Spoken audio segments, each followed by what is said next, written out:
النهاردة السبت 25 مع مدام رشا فريق لقمة خير. وزع لقمة للناس النهاردة، ربنا يجازيها عننا كل خير يا رب.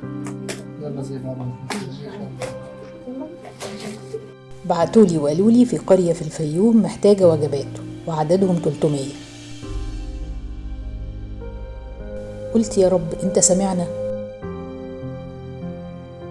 كل شيء بميعاد، الولادة بميعاد والرحيل بميعاد والرزق بميعاد واللقاء بميعاد، لكن ارجع واقول صدقني لو مش عايز حاجة ربنا هيديك ايه؟ كل حاجة. اهلا بيكم في لقمة خير.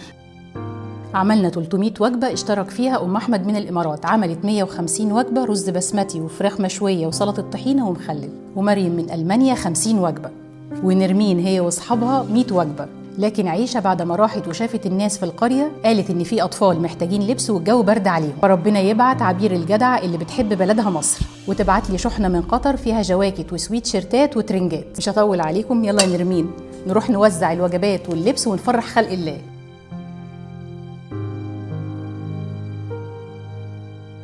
وصلنا القرية ومشينا في حواريها، ناس طيبة ووشوش مريحة، لكن قلبي وجعني وقلت يا رب بشكرك إنك وصلتني هنا، وبشكرك على نعمة الستر.